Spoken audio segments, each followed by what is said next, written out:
اعوذ باللہ من الشیطان الرجیم بسم اللہ الرحمن الرحیم. بچوں میرا نام ہے الیادر and you are watching the study skills YouTube channel. بچوں ہم نے کلاس 12 کی فیڈرل بورڈ کی جو ہے بک پاک اسٹڈی کی وہ سٹارٹ کی ہوئی ہے اور ہم نے تقریباً جو ہے 10 لیکچرز یہاں پر اپلوڈ کر دیے ہیں. جو کہ لاسٹ جو ہم نے لیکچر بیٹا پڑھا ہے وہ ہے خلافت مومنٹ، اس کے آبجیکٹیوز کیا ہیں، اس کے بیک گراؤنڈ کیا ہیں. آج ہم جس مومنٹ کی بات کرنے جا رہے ہیں یہ خلافت مومنٹ کے بعد سٹارٹ کی گئی تھی. اس مومنٹ کو کہتے ہیں ہجرت مومنٹ. اس کو ایک چھوٹی سی مومنٹ بھی آپ کہہ سکتے ہیں. ٹھیک ہے، مطلب ایک بہت کم لوگ تھے اس میں شامل تھے، لیکن جو لوگ شامل تھے ان کے ساتھ ایک بہت بڑا پرینک ہو گیا تھا جو کہ ہم اس ویڈیو میں جو ہے آپ کو بتائیں گے. وجہ ہوتا کچھ یوں ہے کہ جس طرح ہم پچھلی ویڈیوز میں ڈسکس کر رہے ہیں کہ جب اتاترک کی جو ترکی میں حکومت جب قائم ہو جاتی ہے تو وہ ترکی خلافت ختم کر دیتا ہے اور اس کے بعد ہماری طریقے خلافت کو شروع رکھنا ایک مذاق بن جاتا ہے، تو ہم لوگ طریقے خلافت ہماری وہاں پہ ختم ہو جاتی ہے. ٹھیک ہے، تو اس کے بعد کچھ علماء کرام نے یہ کہا کہ کیونکہ انگریزوں نے اپنی وعدہ خلافی کی ہے. اب وعدہ خلافی کیسے کی؟ کیونکہ جرمنی جو تھا جرمنی کی برٹن کے ساتھ لڑائی ہوئی تھی. ٹھیک ہے، جرمنی اور برطانیہ کی لڑائی ہوئی جس میں ترکی نے جرمنی کا ساتھ دیا تھا. ٹھیک ہے، اور کیونکہ مسلمان جو تھے برصغیر پاک و ہند کے مسلمان ترکی کو ایز اے خلیفہ سمجھتے تھے کیونکہ ان کے انڈر خانہ کعبہ اور مدینہ شریف آتے تھے اس ٹائم. تو ایک بہت بڑی امپائر تھی اوٹومن امپائر، تو انہوں نے ان کے خلاف جنگ کرنے سے انکار کر دیا. اب انگریزوں کو جو تھا وہ ہندوستان کے مسلمانوں کا جو سپورٹ چاہیے تھی. ٹھیک ہے، وہ چاہتے تھے کہ جو ہندوستان کے مسلمان ہیں وہ بھی ہمارے ساتھ مل کے لڑیں، کیونکہ ایک بہت بڑا نمبر جو ہے ہماری فوج میں بہت بڑے جو سپاہی ہیں، کیونکہ اس نے بھرتی کرتے تھے سپاہی بھرتی کی کیونکہ بھرتیاں سٹارٹ ہو گئی تھی نا. وہ میں نے آپ کو پچھلے لیکچر میں پڑھا ہے کہ سر سید احمد خان کی کوششوں سے کہ گورنمنٹ جابز دی جائیں، سیپریٹ الیکٹوریٹ سسٹم دیا جائے، تو اس ٹائم تک انہوں نے کافی حد تک مسلمانوں کو بھی جابز دے دی تھی. تو مسلمان نے ایک بہت بڑا پارٹ تھے ان کی فوج کا. تو اگر مسلمان ہی سرنڈر کر دیں کہ ہم نے جنگ نہیں کرنی تو ان کو کافی نقصان ہوتا تھا. تو انہوں نے پھر مسلمانوں کے ساتھ ایک چال چلی. انہوں نے مسلمانوں سے وعدہ کیا برصغیر پاک و ہند کے مسلمانوں سے کہ ہم لوگ جو ہے آپ لوگوں کے جو ترکی کو کچھ بھی نہیں کہیں گے، ترکی کے ٹکڑے ٹکڑے بھی نہیں کریں گے. ہم لوگوں کی جنگ صرف اور صرف جرمنی کے ساتھ ہے. اگر ہم یہ جنگ جیت جاتے ہیں تو ہم ترکی کو کچھ بھی نہیں کریں گے، آپ لوگ بے فکر رہیں. تو ہم لوگوں کو لگا چلو ٹھیک ہے، ہم لوگوں نے اس کا ہمارے آباء و اجداد نے ان کا ساتھ دے دیا. ٹھیک ہے، as a result of that جیسے ہی برطانیہ جیتا اس نے ترکی کے ٹکڑے ٹکڑے کر دیے. اور ٹکڑے ٹکڑے ایسے کیے کہ آج جو ہمیں سعودی عرب نظر آتا ہے، فلسطین نظر آتا ہے، اسرائیل نظر آتا ہے، عمان، دبئی، جتنے بھی آپ لوگوں کو یو اے ای جس کو کہتے ہیں دبئی، اس جگہ پہ جتنے بھی آپ کو یہ علاقے نظر آتے ہیں اس ٹائم اوٹومن امپائر کے انڈر آتے تھے. اب یہ علیحدہ علیحدہ آپ کو اسٹیٹس نظر آتی ہیں. ٹھیک ہے، تو انہوں نے اس کے ٹکڑے ٹکڑے کر دیے، بانٹ دیا، تقسیم کر دیا. ٹھیک ہے، اور پھر جب مسلمان علماء نے یہ دیکھا کہ یار انہوں نے تو وعدہ خلافی کی ہے، تو اب ان کے جو پرچم کے نیچے ہے ہم لوگ اسلام کے مطابق زندگی نہیں بسر کر سکتے. مطلب اس اسٹیٹ میں اب ہم اسلام کے مطابق زندگی بسر نہیں کر سکیں گے کیونکہ یہ اسلام کے کھلے دشمن ہیں. تو انہوں نے ایک فرمان جاری کیا کہ مسلمانوں کو اس کنٹری میں اب اس جو ملک ہے اس میں مسلمان مزید اسلام کے اوپر عمل نہیں کر سکتے، اور جب بھی اسلام کے اوپر عمل کرتا ہے اس کے اوپر یہ انگریز جو ہے وہ ظلم ڈھاتے ہیں. تو آپ لوگ یوں کریں کہ افغانستان ہجرت کر جائیں. کسی مسلمانوں کے لیے یہ ضروری ہے کہ وہ کسی بھی نیئر بائی اگر کوئی نزدیک مسلم ملک ہے تو ادھر ہجرت کر جائیں. ٹھیک ہے، تاکہ ہم لوگ وہاں پر سکون سے اسلام کے مطابق زندگی بسر کر سکیں. ہم یہاں پر زندگی بسر صحیح نہیں کر پائیں گے کیونکہ ہندو بھی ہم پہ ظلم کر رہے ہیں اور انگریز بھی. تو ہم لوگ اسلام کے مطابق زندگی بسر کرنی ہے تو ہمیں کیا کرنا چاہیے؟ افغانستان چلا جانا چاہیے. اچھا، پھر کیا ہوا کہ کافی سارے لوگوں کو یہ فرمان بہت اچھا لگا اور انہوں نے لگا کہ ہاں یہ بات بالکل صحیح ہے، ہمیں ہجرت کری جانی چاہیے. انہوں نے اپنی تمام مال مویشی بیچے، گھر بیچا، ہر چیز جو ان کے پاس تھی انہوں نے بیچی اور بیچ بچا کے وہ افغانستان چلے گئے. جب افغانستان گئے، افغانستان والے تھوڑے کچھ لوگوں کو تو مہاجرین کو انہوں نے ویلکم کیا، ان کو اپنے پاس جگہ دی. لیکن کیونکہ ان کے پاس پیسے تھے نہیں، آپ کو افغانستان جس طرح آج حالات ہیں ویسے ہی جتنے سال بعد بھی دیکھ لیں افغانستان ایسا ہی تھا. ٹھیک ہے، افغانستان میں جنگ و جدل اور کبھی طالبان آ جاتے. یہ ایک ایسی کنٹری ہے، افغانستان کے بارے میں تھوڑا سا آپ کو میں پوائنٹ بتا دیتا ہوں کہ افغانستان ایسا ملک ہے جس کے 15 بار فلیگ تبدیل ہو چکے ہیں. ہر ٹیم اپنا فلیگ لے کے آتی ہے.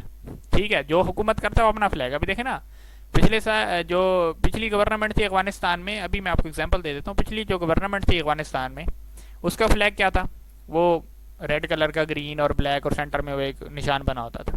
طالبان کا فلیگ کیا ہے؟ وائٹ کلر ہے, اس کے اوپر لا الہ الا اللہ محمد رسول اللہ لکھا ہوا ہے. ٹھیک ہے. تو ان کا ایسی کنٹری ہے کہ یہاں پہ 15 ٹائمز فلیگ وہاں پر ڈسٹریبیوٹ ہوا, اور ان کی اکانومک حالت بھی اچھی نہیں تھی, مطلب معاشی لحاظ سے وہ بہت کمزور تھے اس ٹائم شروع سے بھی. تو کیونکہ پہاڑی علاقہ بھی ہے, وہاں سے کوئی دریا بھی نہیں گزر رہا, تو کافی مشکل سے گزر رہا ہوتا ہے. تو پھر انہوں نے کچھ مہاجرین کو تو اجازت دی, لیکن جب دیکھا کہ لاکھوں اور کروڑوں کی تعداد میں مسلمان آ رہے ہیں, تو انہوں نے کہا بھائی, انہوں نے بارڈر بند کر دیے. بھائی ہم اب مزید مہاجرین کو برداشت نہیں کر سکتے, ہماری اپنی حالت خراب ہے. تو انہوں نے بند کر دیا بارڈر. اب جتنے مسلمان وہاں پہ پہنچ چکے تھے, اب انہوں نے واپس آنا تھا. اب جیسے ہی واپس آنا تو انگریز آ کے کھڑے ہو گئے, بھائی اب تم واپس نہ آؤ. تو نہ وہ ادھر افغانستان کے رہے, نہ ادھر کے رہے, اور وہ سینٹر میں بیچارے پس گئے. ٹھیک ہے. جو بہت ایک غلط چیز تھی. بارڈر کلوز ہو گئے اور کافی مشکلات کا سامنا کرنا پڑا ان مہاجرین کو. اور آپ کو یہاں پر ایک مزے کی بات بتا دوں. وہ مزے کی بات یہ ہے کہ جن علماء نے یہ کہا تھا نا کہ ہجرت کر جانی چاہیے, وہ علماء خود گھر بیٹھے ہوئے تھے. ٹھیک ہے. وہ علماء خود گھر بیٹھے ہوئے تھے, وہ نہیں ہجرت میں شامل ہوئے, بس لوگوں کو آگے کر دیا بھائی تم لوگ جاؤ, اگر افغانستان والے تمہیں آنے دیں گے تو ہم لوگ بھی پیچھے آ جائیں گے تم لوگوں کے. تو وہ لوگ ادھر ہی بیٹھے رہے. لیکن جتنے بھی ہمارے بھولے مسلمان تھے وہ بیچارے وہاں پر چلے گئے. تو ایسا بھی ہو جاتا ہے, تو تھوڑا سا سنبھل کے رہنا چاہیے. یہ ہجرت موومنٹ ہمیں یہ سبق دیتی ہے. چلے پڑھ لیتے ہیں اب اس کو جلدی جلدی. سم مسلم اسکالرز ایشوڈ آ ڈگری. ڈگری بیٹا کہتے ہیں فرمان کو.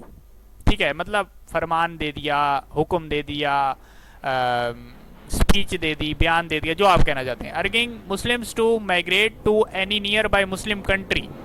انہوں نے کہا کہ مسلمانوں کو راضی کیا کہ وہ مائگریٹ کر جائیں. مائگریٹ کا مطلب ہوتا ہے ہجرت کر جائیں. To the nearby Muslim country, کسی مسلم کنٹری میں. As they believed it was no longer possible to practice Islam freely under the British rule. یہ وہی چیز ہے کہ میں نے جو آپ کو بتائی کہ ان کو یہ لگتا تھا کہ مسلمان جو ہے برٹش کے رول کے اندر, برٹش کی حکومت کے دوران اسلام کے اوپر عمل نہیں کر پائیں گے, کیونکہ برٹش بھی ان کے اوپر اسلام کے اوپر عمل نہیں کرنے دے رہے اور نہ ہندو عمل کرنے دے رہے ہیں. تو آپ لوگ کو چاہیے کہ کسی بھی نزدیک کوئی مسلم اگر کنٹری ہے تو اس پر مائگریٹ کر جائیں. Thousands of Muslims inspired by this degree, مطلب اس فرمان سے بہت سارے مسلمانوں کو متاثر ہوئے. Sold their properties and set out for Afghanistan. بہت ساری اپنی جائیدادیں بیچیں, مال مویشی جو بھی تھا انہوں نے بیچا اور افغانستان چلے گئے. The Afghan government initially welcome the migrants. جتنے بھی مہاجر آئے افغان گورنمنٹ نے ان کو ویلکم کیا, لیکن جب دیکھا کہ تھاؤزنڈس کی تعداد میں آ رہے ہیں, تو however due to its limited resources and economic challenges it close its borders. کیونکہ ان کے نیچرل ریسورسز کی بھی لمیٹیشن ہے. پانی نہیں تھا, میں نے بتایا دریا گزرتے ہی نہیں ہے. بھائی یہ کہ دریا گزرتے, دریا کابل, اس کے علاوہ پانی ہے ہی نہیں, دریا گزرتے ہی نہیں ہے. اس کے علاوہ وہ فلی لینڈڈ ہے, لینڈ لارڈ ہے, مطلب اس کا مطلب یہ ہے کہ لینڈ لاکڈ ہے. اس کو سمندر لگ ہی نہیں رہا. پاکستان کو تو لگ رہے ہیں سمندر, اس کو سمندر لگتا ہی نہیں ہے. افغانستان کا اگر آپ نقشہ دیکھیں ورلڈ میپ کے اوپر, تو اس کو دیکھیں گے کہ ساری جگہوں سے وہ گھرا ہوا ہے بیچارہ, سمندر کا راستہ ہی نہیں ہے اس کے پاس. ٹھیک ہے. تو اس وجہ سے بھی اس کو کافی مسائل کا سامنا ہے. تو اس وجہ سے اس نے پھر کیا کر دیا, بارڈر کر دیا, اور کافی سارے مہاجرین کے ساتھ پرینک ہو گیا وہاں پر. ٹھیک ہے. تو یہ آج کل کی جو جنریشن کے مطابق. ابولیشن آف خلافت. ابولیشن کا مطلب ہوتا ہے کہ خلافت کا ختم کر دینا. اب خلافت ختم کیوں ہوئی, میں نے آپ کو یہ بھی چیز شروع کی ویڈیو میں بتا دی تھی کہ جیسے ہی اتا ترک نے حکومت سنبھالی, سلطان عبدالحمید کو ہٹایا اور خود بیٹھا, اور اس نے پھر کیا کیا, مصطفیٰ کمال اتا ترک اس کا نام تھا, announced to abolish the خلافت in 1924 and declared Turkey to be a republic state. اس نے یہ کہہ دیا کہ 1924 میں اس نے بالکل ہی ختم کر دی خلافت. انہوں نے کہا اب خلافت ختم, عثمانیوں کا دور ختم, عثمانی خلافت ٹوٹ گئی. اب یہاں سے جو ہے ترکی سٹارٹ ہو گئی. اب ترکی جو ہے, اناطولیہ جو آپ کو نظر آتا ہے, ترکی کا جو پورا حصہ ہے یہ انڈیپینڈنٹ اسٹیٹ ہے. اس کے علاوہ جتنے بھی علاقے ترکی یا اوٹومن امپائر کے انڈر آتے تھے, ہمیں ان کا نہیں پتا. بھائی وہ انڈیپینڈنٹ بن جائیں, جو مرضی کریں, ہمارا صرف یہ علاقہ ہے اور ہم اسی کو ریپبلک سمجھیں گے بس. اس نے بھائی یہ کہہ دیا. After this there was no justification to carry on the Khilafat movement in India. اس کے بعد ہمارے پاس کوئی جسٹیفیکیشنز نہیں تھی، ہمارے پاس کوئی سسٹم نہیں تھا کہ یار ہم اس کو آگے خلافت موومنٹ کو آگے کیوں چلا رہے ہیں، کیا پاگل ہوئے ہوئے ہیں یا کیا ہے، ہم کیوں چلا رہے ہیں، جب انہوں نے خود ہی کہہ دیا کہ ہمیں نہیں چاہیے خلافت پوری. ہم تو خلافت موومنٹ اس لیے چلا رہے تھے کہ جتنے بھی علاقے ترکی یا آٹومن امپائر کے انڈر آتے ہیں وہ سارے ترکی کو واپس دیے جائیں، کیوں ٹکڑے ٹکڑے کیے جا رہے ہیں. لیکن اس نے خود ہی کہہ دیا بھائی مجھے تو صرف ترکی کا علاقہ چاہیے، باقی علاقوں سے میں دستبردار ہوتا ہوں. تو پھر ہمارا کیا تھا، ہم نے کہا ٹھیک ہے بھائی مرضی تیری، ہم نے بھی پھر خلافت موومنٹ جو ہے وہ ختم کر دی. ٹھیک ہے. اس کے بعد امپیکٹ آف خلافت موومنٹ. اب خلافت موومنٹ کے کیا کیا اثرات تھے. خلافت موومنٹ ہے لیفٹ بہت پازیٹیو اینڈ نیگیٹو امپیکٹس بہت، اس میں جو ہے پازیٹیو امپیکٹس بھی ہیں اور نیگیٹو امپیکٹس بھی ہیں. خلافت موومنٹ میں دونوں امپیکٹس ہیں. اچھا دیکھتے ہیں آن اٹس پازیٹیو سائڈس. اچھا ایک مزے کی بات آپ بتاتا ہوں، یہاں پر بیٹا آپ لوگوں کا ایک شارٹ کوسچن بھی ہے، 7 نمبر پہ شارٹ کوسچن ہے، اپنے ایکسرسائز کھولیں، اس کا شارٹ کوسچن نمبر جو 7 ہے اس میں لکھا ہوا ہے کہ explain the positive and negative impacts of Khilafat movement. تو بیٹا یہاں سے انڈر لائن کرو. On its positive side is broad unity among the Hindu Muslim. ہندو مسلم کے درمیان کیا لے کے آیا، یونٹی، کیونکہ ہندو اور مسلمانوں نے دونوں نے مل کر خلافت موومنٹ یہ کی تھی. پچھلا لیکچر اگر نہیں دیکھا دیکھیں، اس لیکچر کو میں نے بتایا ہے. It was the last time both communities launch a mass movement together. یہ آخری دفعہ تھا کہ دونوں کمیونٹیز نے جو ہے مل کر ایک بہت بڑی موومنٹ جو ہے اس کو سٹارٹ کیا، تحریک کو سٹارٹ کیا. The movement also provided to the Muslim of India young and energetic leadership. ایک اچھا مطلب اس موومنٹ کا ہمیں فائدہ یہ ہوا کہ ہمیں بہت سارے لیڈرز مل گئے، ینگ لیڈرز، جن میں مولانا محمد علی جوہر صاحب تھے، رانا لیاقت علی خان صاحب تھے، کافی مطلب ایک ہیوج کمیونٹی آف لیڈرز ہمیں ملے. Most of the leaders of Khilafat movement played a very important role during the freedom movement. جتنے بھی یہ آپ کو نام میں نے بتائے، رانا لیاقت علی خان اور یہ مولانا محمد علی جوہر، اور اس کے علاوہ جتنے بھی آپ نظر آتے ہیں یہ تمام اس ٹائم خلافت موومنٹ میں تھے. اور خلافت موومنٹ کے بعد یہ لوگ ہمارے فریڈم موومنٹ میں، جس میں قائد اعظم محمد علی جناح کی جو پارٹی تھی جس کو آپ لوگ مسلم لیگ کے نام سے جانتے ہیں، اس میں بھی شمولیت اختیار کی. اور اس کے بعد فریڈم موومنٹ، آزادی، تحریک آزادی میں بھی انہوں نے اہم کردار ادا کیا. تو پازیٹیو امپیکٹ میں بیٹا 3 لکھ لیں. پہلا یہ ہے کہ یہ اس نے مسلم اور ہندو کے درمیان یونٹی پروڈیوس کی، اور یہ آخری دفعہ تھا کہ انہوں نے موومنٹ سٹارٹ کی. اس میں اب یہ لکھ سکتے ہیں کہ موومنٹ نے ہمیں مسلم لیڈرز پرووائڈ کیے. ٹھیک ہے. اور یہ لیڈرز جو تھے انہوں نے بعد میں فریڈم موومنٹ کے لیے بھی کام کیا. یہ لائن انڈر لائن کر لیں، یہی لکھتے ہیں تو یہ بھی آپ کا آنسر بن جائے گا. 3 چیزیں ہیں. پہلا یہ ہے کہ اس نے ہندو اور مسلمانوں کے درمیان یونٹی قائم کی، پازیٹیو چیزیں. پھر دوسرا یہ ہے کہ اس نے مسلمانوں کو ینگ اور انرجیٹک لیڈرشپ پرووائڈ کی. تیسری اچھی چیز یہ ہے کہ انہوں نے جو لیڈرشپ جو پرووائڈ کی وہ انہوں نے ایک فعال کردار ادا کیا ہماری تحریک آزادی میں. ٹھیک ہے جی. نیکسٹ پوائنٹ پہ جاتے ہیں. The negative impacts was the Muslim had to face economic and educational losses due to the Khilafat movement. کیونکہ خلافت موومنٹ کے دوران ایک نان کوآپریٹو موومنٹ سٹارٹ کی تھی. اس موومنٹ کا مقصد یہ تھا، میں نے پچھلے لیکچر میں بھی بتایا، اس موومنٹ کا بڑا مقصد یہ تھا کہ جو مسلمان ہیں وہ برٹش گورنمنٹ کے گڈز کو جو ہے بائیک آؤٹ کریں گے. بائیک آؤٹ کا کیا مطلب ہے کہ ہم لوگ نہ ان سے کوئی سبزی خریدیں گے، جو بھی ان کی جابز ہیں ہم وہ نہیں کریں گے، ریزائن کر دیں گے، اپنے بچوں کو ان کے اسکول سے نکلوا دیں گے. تو ایسے کام کرنے سے ہمیں بہت سارے، کیونکہ جابز چھوٹ گئی تو پیسہ بھی نہیں آ رہا. ایجوکیشنل لاسز اس لیے ہوئے کیونکہ ہم نے بچوں کو اسکول سے نکلوا لیا اور بچوں کا سال ضائع ہو گیا. تو یہ بہت سارے ہمیں لاسز دیکھنے پڑے. تو پہلا نیگیٹو امپیکٹ یہ لکھ لیں. Some Muslim resign from government jobs which left them unemployed. کافی سارے مسلمانوں نے جو اپنی جاب چھوڑ دی جس کے بعد وہ ان امپلائی ہو گئے، بے روزگار ہو گئے. Similarly many Muslims boycotted government institute and withdrew their children from the public schools. اسی طرح بہت سارے مسلمانوں نے جو ہے بائیکاٹ مسلم جو برٹش گڈس تھے ان کو ختم کیا، اور انہوں نے کہا کہ ہم لوگ اپنے بچوں کو ان انگریزوں کے انسٹیٹیوشنز میں نہیں پڑھائیں گے.